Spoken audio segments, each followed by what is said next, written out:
We're taking a look back at the biggest political turning points, trends, and controversies as we hit rewind on Rising. We've got the power players, scandals, and outrageous decisions that have defined our conversations. Kim, what's on your radar? The second victim out of 4 scheduled to testify in the Ghislaine Maxwell trial took the stand yesterday, giving us more disturbing details as to how Maxwell and Jeffrey Epstein recruited the girls and what they were asked to do. According to the Daily Beast, the victim with the alias Kate was 17 when she first met Maxwell and Epstein. She was originally listed by the prosecution as minor victim 3, but was renamed after the defense argued she was actually above the age of consent and thus could no longer be referred to in this way. The judge allowed her to continue to testify to show a pattern of behavior for Maxwell and Epstein, and what a pattern did she disclose? Kate, who is from London, described meeting Ghislaine in 1994 while on a trip to Paris. She was dating a man 18 years older than her who happened to be an Oxford classmate of Ghislaine Maxwell. And Maxwell befriended her and after a few weeks invited her to her home in London. Kate said she was excited to be friends with Maxwell. She looked up to her and admired how sophisticated and elegant she was. She confided in Ghislaine about her life, her mother's poor health, and her career ambitions. Maxwell told Kate she wanted to introduce her to her boyfriend, Jeffrey Epstein. She described him as a philanthropist who liked to help young people. Kate said Ghislaine did a lot of name dropping of her famous and powerful friends in order to entice her. All of this sounds like typical predator grooming: gain trust, entice with promises of an exciting or lavish lifestyle or career advancement. And after they gain that trust is when they begin to exploit. And that's exactly what it sounds like Ghislaine did, according to Kate's testimony. The Beast reports that the first time Kate met Epstein, Maxwell told him all sorts of flattering things about her, such as how she was smart and athletic and how despite her small frame, she was strong. Maxwell talked Kate into giving Epstein a foot massage just to show how strong her hands were. It was a few weeks later when Ghislaine called Kate, asking her for a favor, claiming Epstein's massage therapist canceled. And since Kate had such strong hands, could she fill in, even though she had absolutely no training? So Kate testified that when she arrived, Ghislaine led her to a robed Epstein in a massage room, gave her a bottle of oil, and shut the door. This is when Epstein engaged in sexual acts with her. When it was over, Ghislaine asked her if she had any fun and if it was any good. CNN reports Kate claims Ghislaine told her it was difficult to keep up with Epstein's sexual needs and that she was glad Kate was there. She even asked her at one point if she had any friends who could help satisfy Epstein's insatiable appetite. And Kate testified that she never recruited any other girls for Maxwell and Epstein. Kate testified that giving Epstein massages that turned sexual happened several other times until they flew her on a commercial airliners, not on Epstein's private jet, to Palm Beach, Florida. There, Kate describes a home with photos of nude young girls hung in nearly every room and a schoolgirl outfit laid out for her in a guest room for her to wear while serving Epstein his tea. New York Times reported that the defense tried to discredit the witness by asking her if she was seeking a special visa to live in the U.S. for helping with the case. Kate admitted that at one point she had, but isn't any longer. CNN also reports that the defense brought up the fact Kate had kept in contact with Epstein over the years, even while he was in prison in 2008. Epstein asked Kate to send photos of herself. She did not send the photos, but she did, however, sign an email saying, "Best, love Kate, love always Kate." She testified that she kept in contact with Epstein all the way until 2012, even seeking at one point to stay at his home in 2011, but didn't because he was out of town. Kate said keeping in contact with Epstein was a mix of denial and fear. So we're just learning more and more disgusting details about Ghislaine Maxwell and Epstein through this trial. And this is the second of 4 that are set to testify. Again, not a lot of, she did kind of allude to some big names such as Prince Andrew and Donald Trump when she was talking about Ghislaine, name dropping her celebrity friends and connections. But, again, we're not really hearing a lot of like bombshell testimony about some of these real prominent, powerful people that are involved in this scandal. But the picture is becoming really, really clear as to how Ghislaine helped recruit, gain the trust of these girls, try to get the girls to recruit other girls for her. Just the whole thing is really, it just leaves you feeling icky, when you read the testimony of all of the what's going on. And the detail that he asked for her photos while he was in prison. Can you imagine being in? That's almost darkly fun. It's not funny, but it's darkly funny. He's in prison for child sexual abuse, and he asked one of his former child people that he abused. Please, yeah, I'm in jail for this. Please send photos. My God. Right. And so is the defense that Maxwell is trying to make here that these were of age young women, and so therefore it was consensual sex work or consensual relationships, and so therefore she shouldn't be convicted? Is that like her out here? Well, in regards to this particular witness, yes. So the defense did successfully argue that she was of age, she was of the age of consent, and therefore no crime had been committed. So the judge did instruct the jury to say, we're going to listen to her testimony for the pattern of behavior, but no crime was actually committed in this particular instance. So the defense is... That's a pretty important detail. Yes, right, yeah. Right, and but she's only one. So what they need to find and present people who were underage. Well, the first victim that they had testify was 14 at the time. Right. So she is facing charges in relation to that particular case, and then there's 2 more witnesses we have yet to hear from, and I believe they were also underage. Now this victim was underage; she just wasn't under the age of consent. She was still a 17-year-old girl when this began.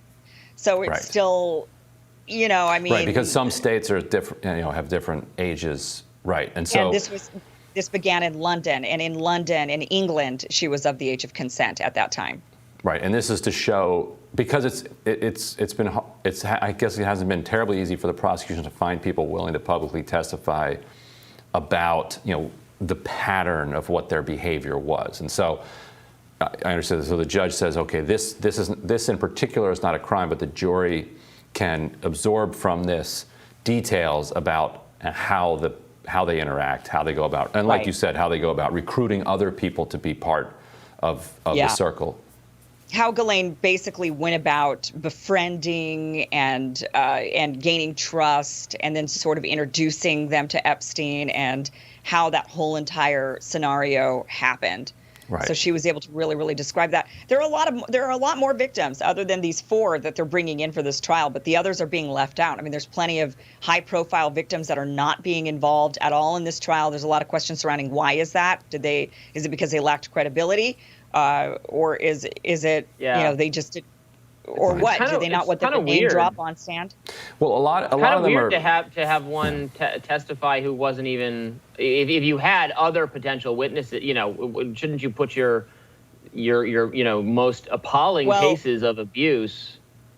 Yeah, the thing is that they believed this victim was underage at the time. The defense successfully argued she was already on the witness list. And then the defense argued, well, actually, in the UK at the time, she was not underage. I mean, she was she was a minor, but she was still of the age of consent. So they successfully were able to argue that in court. And that is why now the judge said this is not part of the crime. This is part of the pattern. And I think 2 other things are going on, too. One is that a lot of the victims, the crime was this was going on for decades. So this happened a long time ago. Statute of limitations is over. And 2, people who are abused like this often have their lives completely spiral out of control, which is one of the things that makes this crime so heinous, because it isn't just a crime that affects the person in the moment where they're victimized. It sends their life in a completely different direction, and a lot of people end up with all sorts of substance abuse to deal with the trauma, and then defense attorneys use that substance abuse, which was the result of the crime, to undermine their credibility in prosecuting the crime, which is one of the fundamental injustices here. And one really important thing I think to point out on this as well is that the defense was trying to discredit her, saying, well, okay, this began in 1994. You maintained a relationship with Epstein all the way until 2012. If he was such an abusive monster, why did you do that? And I think it's important for people to understand that this is normal for victims, that victims often become very attached to their abusers. They believe their abusers love them. They believe that their abusers are looking out for the best interest. They believe they're abusers, and they're mentally abused, not just physically abused. And so I think that's another thing to point out, as these reports are coming out, how the defense is trying to discredit her in regards to that's actually a fairly normal thing for victims. We see this all the time with abused women. They're abused, they go back, they're abused, they go back, they leave, they go back, they leave, they go back. So this is, again, it just kind of shows how entrenched they were able to get into the lives of these victims and, kind of gain their trust and love. Yeah, and it's important for abusers to understand that just because you've been able to gaslight somebody into temporarily forgiving you doesn't mean that you didn't commit a crime. Don't fool absolutely. yourself. Right. You have to leave it there. Thanks, Kim, and we will have more Rising after this. Ghislaine Maxwell is set to make an appearance outside of her New York jail cell today after a 15-month wait for the start of a trial for alleged sex trafficking of children, perjury, and enticement of minors while she was a close associate of the disgraced financier Jeffrey Epstein. Maxwell has been in solitary confinement at a Brooklyn detention center since shortly after her arrest in July 2020. Over the weekend, she gave a tell-all interview from her prison cell. Maxwell claims that she has been assaulted by prison guards, purposely deprived of sleep, and given rotten food to eat, saying, quote, "I have been assaulted and abused for almost a year and a half." She also said that her dryer is too loud. That was literally something that she told the Daily Mail. Now, Maxwell, who faces life in prison if convicted, also had some more unorthodox complaints, like the one about the dryer, which she nicknamed the space shuttle. In another excerpt from her interview, Maxwell tells the Daily Mail that she's playing peekaboo with the guards and that, quote, mysterious events compelled her to make up a fake cellmate. Her most serious complaint remains that she was not given time to prepare for the 6-week trial. Okay, so there's a lot of things that may seem trivial, like Ghislaine complaining about the volume of her dryer in this. There is that serious complaint that she said she wasn't given time to prepare for the 6-week trial. What's strange to me is that she seems to be out of her mind, which is understandable if you've been in solitary for a year and a half. And this is all going to play out in the courtroom, where some very, very serious charges are being litigated, where people are going to be probing for insights into this long, essentially sex trafficking ring. Kim, what do you make of how this interview is setting up the trial itself? Well, first of all, it wasn't too much of a tell-all, right? We were waiting for some names. We want names. And Ghislaine Maxwell is not dropping any names. People are going to be watching this trial, by the way, wondering if she is going to drop names. And no, the answer is no, she's not going to drop a single name. If she was going to give a name, she would have done it already in order to strike a deal. So the fact that there are no names, she's not dropping names, I don't think we can expect anything out of this. But secondly, of course, she's setting herself up to sound nuts, because she wants to get away with everything. So she's wanting a lesser sentence. She's wanting the judge and the jury to go easy on her. So at this point, her only card to play, because she's being the good soldier that she is, taking this all the way to the end without implicating anyone at all. The only thing she could do now is just say, well, now I'm crazy and the conditions are inhumane, so you can't keep me in there for too long. Yeah, I think that's true. And there's one thing that Epstein and Maxwell are not, and that is stupid. And she is not a dumb person, and this is strategic, absolutely. So the virtue of the strategy, though, is that it's also true. So Martin Gottesfeld, who's serving time right now, is a hacker, a hacktivist who wrote for The Intercept about his time in this facility, and it is a decrepit, deplorable, rat-infested nightmare. He actually served there while El Chapo was serving there. And if you layer on top of that isolation, which, according to the United Nations, is torture, that's a human rights abuse, to be in solitary for 15 months in this rat-infested place would probably drive anybody insane. If you map it up against her previous life of this extraordinarily privileged socialite background. She says socialite is derogatory and sexist, by the way. So. Oh, sorry. Yes. Whatever she is then. Yes. From that to this. Now, nobody, of course, has sympathy for child sex traffickers. But the point is that even the absolute worst of the worst, deserve basic constitutional rights if you have a civilized society. No, I agree with that, and I think it makes the trial more powerful and effective if that has been the case, because you don't give her this opportunity to latch on to the conditions and say that they've driven her crazy, essentially. Yeah. That's right. Yeah, but what they're going to do is then they could say, well, then everybody who's locked up in this jail could claim being crazy. I mean, it sounds like it would be more of like a class action lawsuit at the end of the day than reason to go soft on her or say, well, I guess this drove you crazy, so now you're nuts. It sounds like, what they might do is say, listen, you'll get convicted and you'll go to a cushy prison. How about that? We'll get you out of this jail. We'll send you to prison. Except they'll probably they'll probably send her to some maximum security prison, given the way that the Epstein situation ended, and given the public attitude towards Maxwell. Maybe maximum security is a stretch, but I wouldn't rule it out. No, I'm sure that's exactly where she's headed. Yeah, and this is, everyone's obviously waiting for this because Epstein isn't going to go on trial.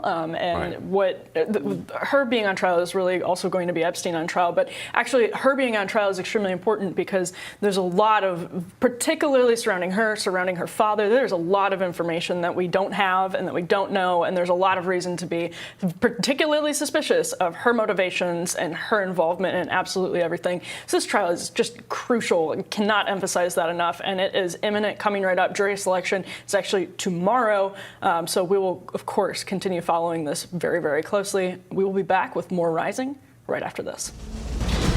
Good morning and welcome to Rising. We have a great show for you today. Robbie, what do we have?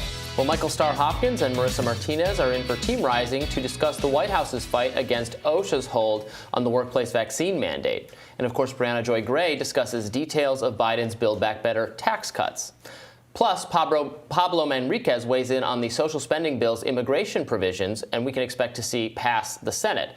But first, Ghislaine Maxwell's siblings filed a complaint to the United Nations this week and are requesting help in securing her bail ahead of her trial in connection to Jeffrey Epstein. Human rights lawyers filed an action with the UN Working Group on arbitrary detention and allege that Maxwell is subject to, quote, inhumane and degrading conditions, adding that the, quote, her demonization in the press prevents her from having a fair trial, according to Daily Beast reporter Kate Brickley. This comes after Maxwell's legal request for documents from the settlement fund for victims of sex trafficker Jeffrey Epstein. The administrator of the Victims' Compensation Program opposed her request. Brickley reports that the legal scuffle comes as Maxwell battles to block evidence from appearing at the trial, including Epstein's address book of high-flying contacts, and a box containing a sex toy. The Victims Fund closed in August and resulted in nearly $125 million paid out to more than 135 victims of Epstein. Women were required to waive the right to sue Epstein's estate and related entities, including Maxwell. Senior reporter at the Daily Beast, Kate Brickley, joins us to discuss the legal efforts being made by Ghislaine Maxwell's team ahead of her trial. Kate, welcome to Rising. Thanks for having me. What is the strategy starting to shape up to be that we can gather from these requests made so far? Well, there's multiple strategies on multiple fronts, but I guess in terms of Ghislaine's defense counsel in America, she's trying to undermine the credibility of accusers in any way she can. That includes excluding certain evidence, such as Epstein's infamous Little Black Book. She's also trying to exclude evidence of a household manual. Most importantly, she's trying to exclude testimony from a woman referred to as minor victim 3 in the indictment, saying that this woman was of the age of consent in England when she was abused by Jeffrey Epstein. And so far, it seems that the judge is willing to limit some of this accuser's testimony. And already, the prosecution and Maxwell's lawyers are referring to her as accuser 3 or witness 3, as opposed to minor victim 3. And, there's no age of consent to be abused. So how does this factor into whether or not this is going to be allowed to go forward? Well, that's part of Maxwell's argument, is that these women perhaps had sex acts with Epstein that were consensual. She's probably going to argue consent in some of these cases, even though the government argues they were trafficked. There is no consent. This is sex trafficking, and people cannot consent to sex trafficking. But part of her defense will be, pointing out that the victims were of the age of consent in the various jurisdictions where they were abused. So I think Maxwell's team is throwing whatever they can into the bowl to see what sticks, essentially. The allegations against Maxwell are so serious that, at least in the court of public opinion, she's already guilty. Well, right, and specific, and seeing what sticks. So her team is trying to make this argument to the UN that she's been subjected to what did she say? Unprecedented discrimination. It doesn't. Is there any merit to that? It doesn't look to me like she's been put through anything that is unprecedented in terms of the criminal justice system. What is there? Do they have a more specific argument? Sure, and it should be noted that Ghislaine Maxwell's defense counsel says they had nothing to do with this petition to the UN, that it's some human rights lawyers in Paris that were concerned about how she was being treated. But as we've seen over the past year, Ghislaine's defense counsel in America has complained about her conditions at the Brooklyn detention facility where she's staying. And, to some observers, this is just another day at the office at a, federal detention facility, right?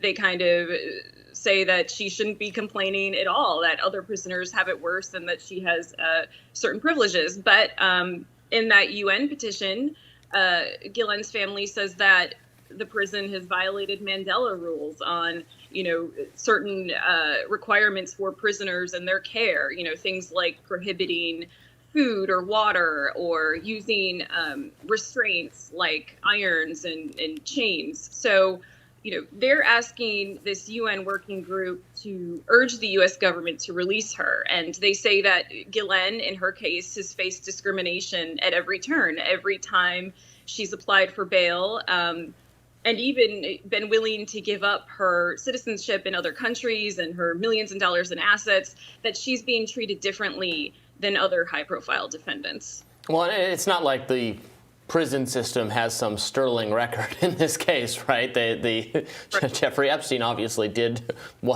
die or was killed or something really bad happened behind bars. So are they making anything of that?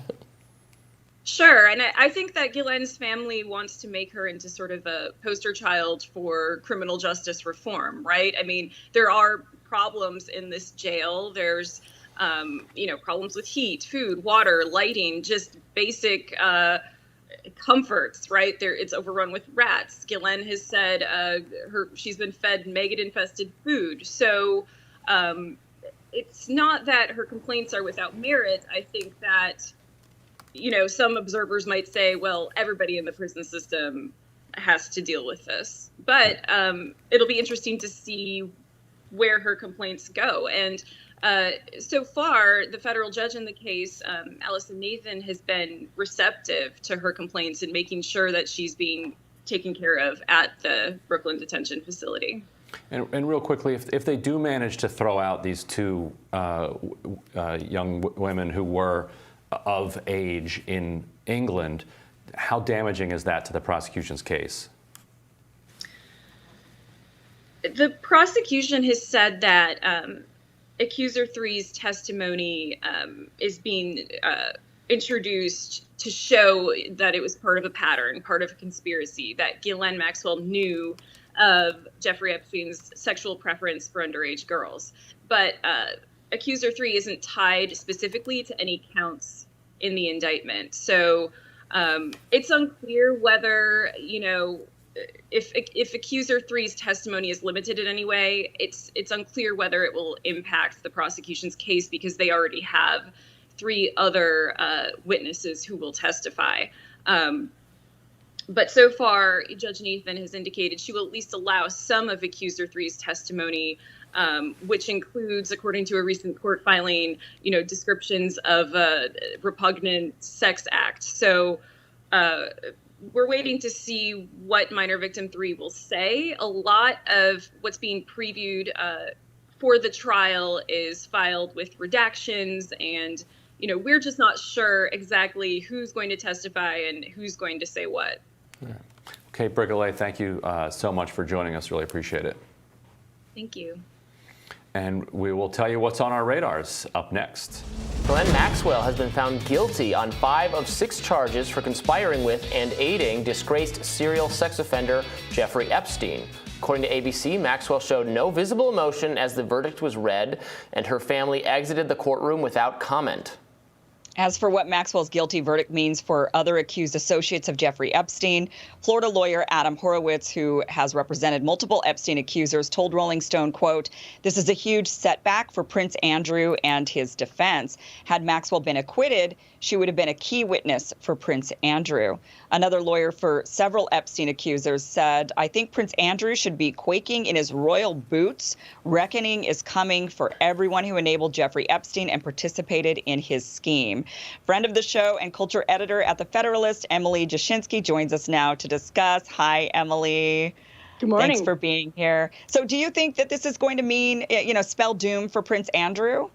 No, I don't. I think it should, but I don't think it will. And I think that's the big takeaway from this entire trial is that the allegations that will never make it to court, those are the ones that I think are the most telling. And in Maxwell's case, yes, there are allegations against Prince Andrew. She did not take the stand. From what we know, she is not, she's not being forthcoming with all of these other elements. Like, we're seeing the tip of the iceberg right now, and we sort of have an indication that there's something under the water that's much bigger, but we can't really see it. And this trial didn't do a whole lot to bring that forward, I think, for obvious reasons. And Prince Andrew is another one who I think the system finds a way to protect itself time and again. Now, Ghislaine Maxwell being found guilty is not the system protecting itself. That's great. This is good. This is justice for the people who were abused by her. Absolutely.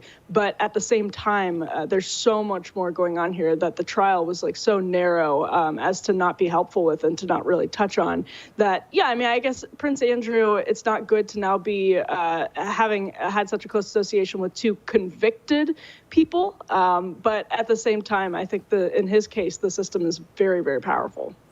Yeah, this story is one of the weirdest stories I've ever covered because it purportedly involves so many rich and powerful people complicit in an utterly disgusting crime, something everyone on earth believes should be a crime, is a crime, and the most, the thing you should be most punished for transgressing this kind of norm.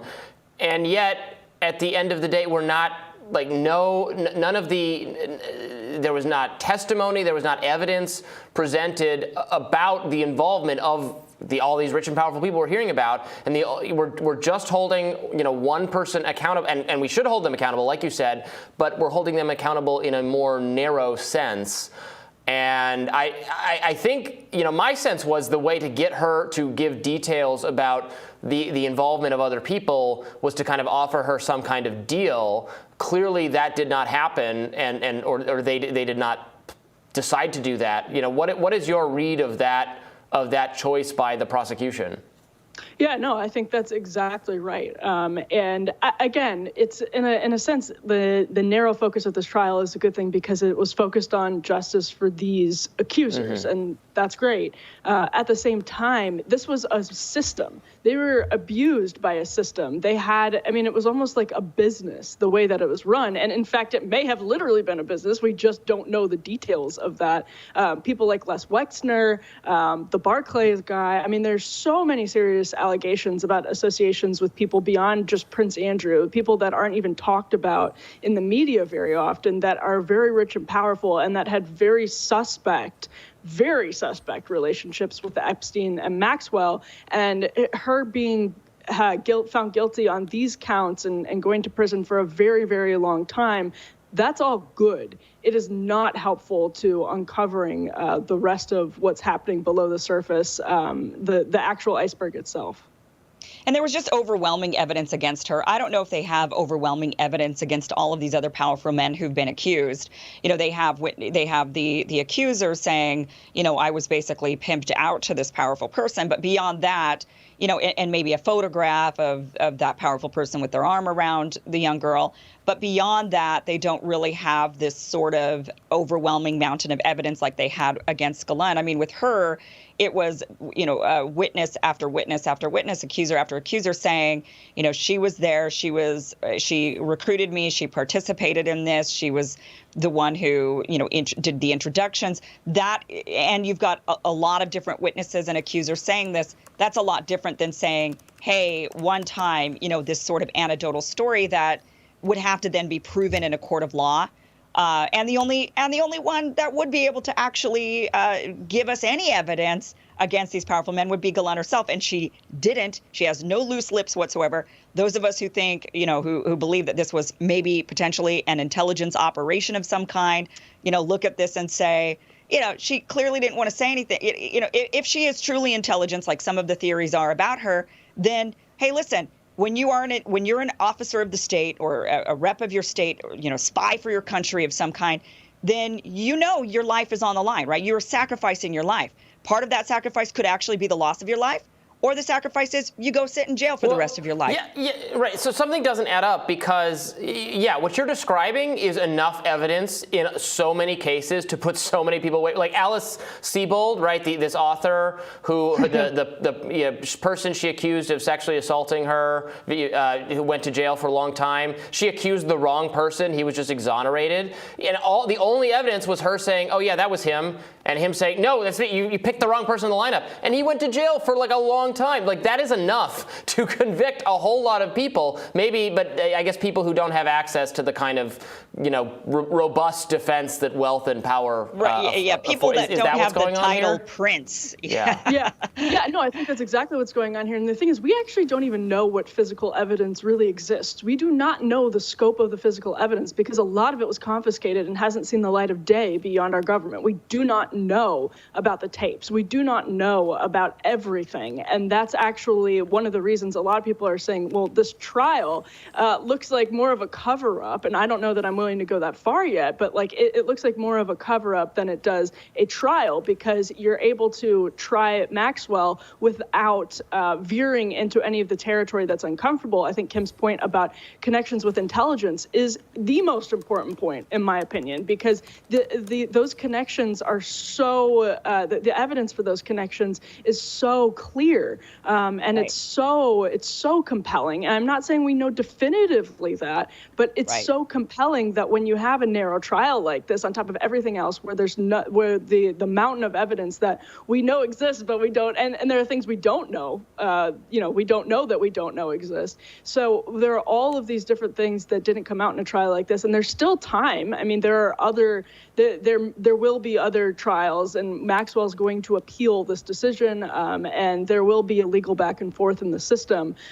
So other things can still come out, but as far as this trial goes, it didn't. And I think, to Robbie's point, that does not add up, given the compelling evidence outside right. of the trial. And they did, and this happened with Epstein the first time, right? He was convicted, exactly. He was sentenced to, I think, 18 months, and he got house arrest, or like a house arrest. He was like, routinely allowed to violate, like he got a dispensation to like leave all the time anyway. He got nothing. Yep. Right. Now let's talk about real quickly the what she was found not guilty of. So this is interesting. So there were 6 counts against her, and what she was found not guilty of is enticement of a minor to travel to engage in illegal sex acts. But she was found guilty of conspiracy to entice minors to travel. So she was guilty of conspiracy to entice, but not the actual enticement, which I thought was really interesting. What do you make of that, Emily? Yeah, I think in this case, it was probably a situation where the jury didn't think that the evidence presented was like actually hit the standard. And that's usually what happens when I think you have, those 5 counts and then one is in one direction. It's just they felt like the evidence in that specific case, they probably believed that it happened, but they didn't think that the prosecution's evidence had hit that burden, which is high. And I actually think that's a good sign that the jury was really thoughtful and was actually taking each count right. seriously. So that would be my initial read on the situation. But it is one of those things with our legal system that it's just like, it's funny because it's not funny in this case, but it's just the sort of quirks of the legal system. feel like we've talked about a lot of cases lately where juries really got it right. So yeah, it's been good to see. Faith in the American people. That's right. I think now she's facing what, like 60 or 65 years? Because that one shaved off 5 years. Yeah, that one was with 5. So what is she now facing? 60 or 65 years? But they're not going to do sentencing just yet.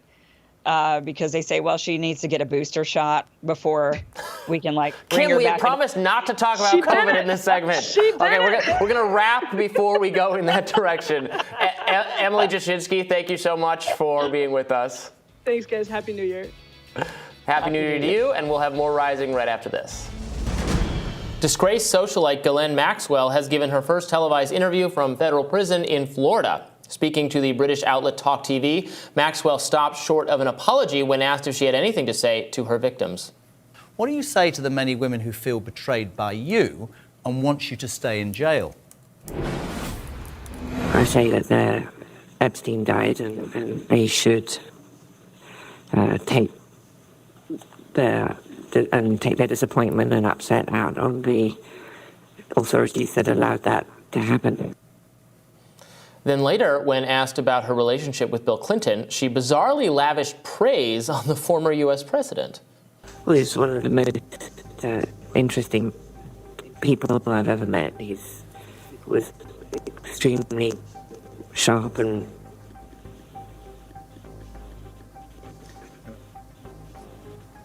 interesting, and has a broad range of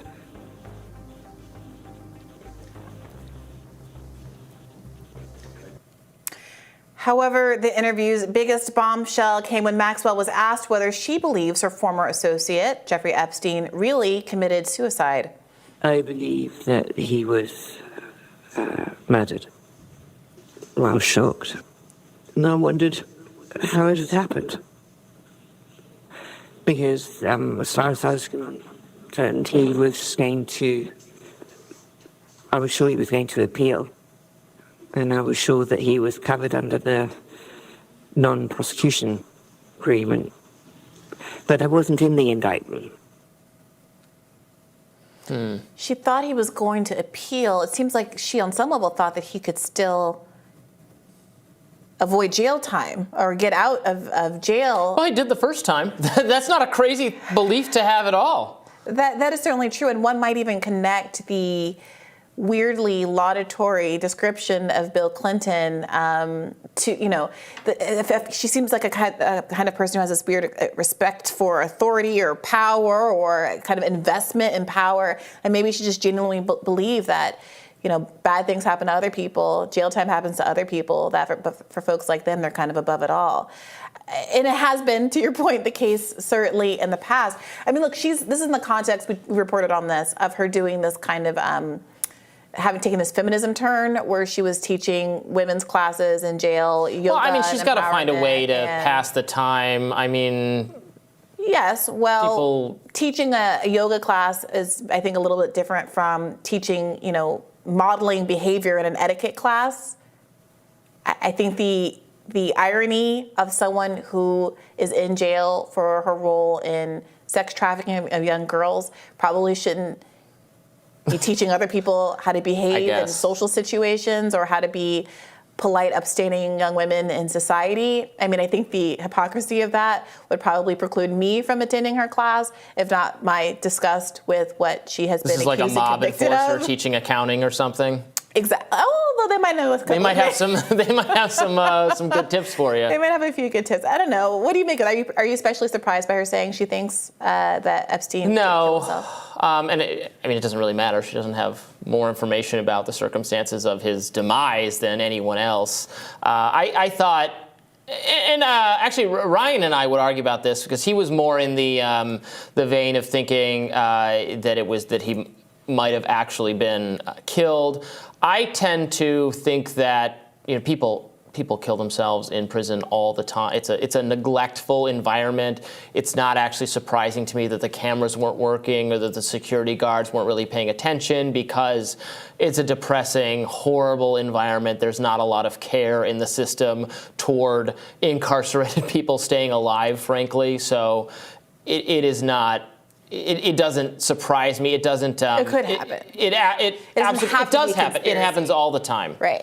So that was However, kind of my standpoint. Most of the time, the people who are committing suicide in jail are not as high priority prisoners who have as many eyes on them, about whom there's all of this fear that they're going to do it, and anticipated danger and risk assessment, right? Like there were people who immediately started anticipating that because of all that Epstein knew and all of the powerful people that he could potentially bring down, that he was a target, and that's partly why there was supposed to be heightened scrutiny of him and more protections on him. So that happening in that context did seem to be more anomalous to some folks, at least. Yeah, no, it's definitely true, and it's.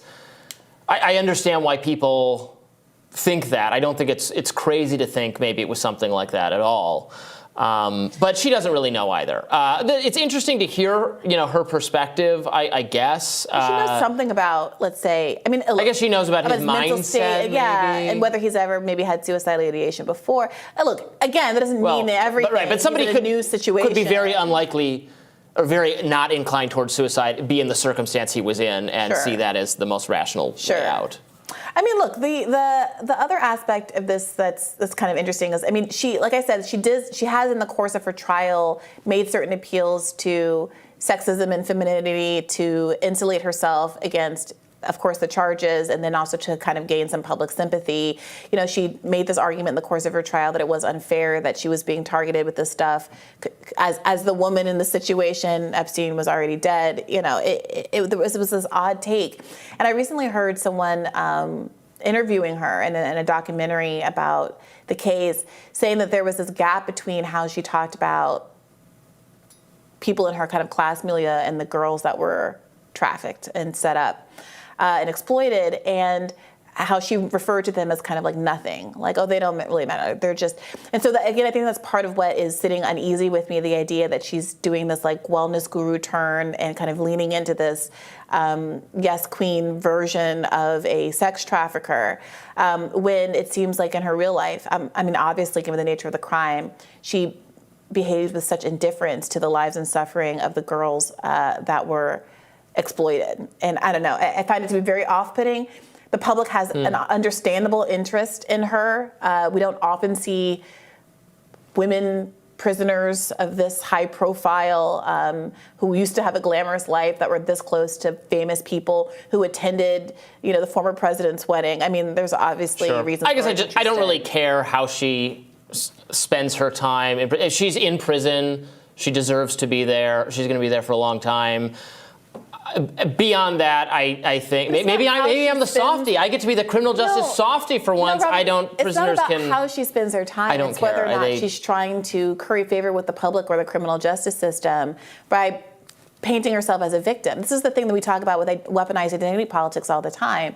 That while marginalized identities certainly have grievances and have been historically persecuted and disadvantaged legally by our justice system. Women not being able to take out credit cards on their own until the late 70s, early 80s, and on down the line. People who use a kind of girl boss feminism to avoid the consequences of their actual legitimately terrible behaviors poisons the concept of what it means to advocate on the basis of your marginalized group in the first instance.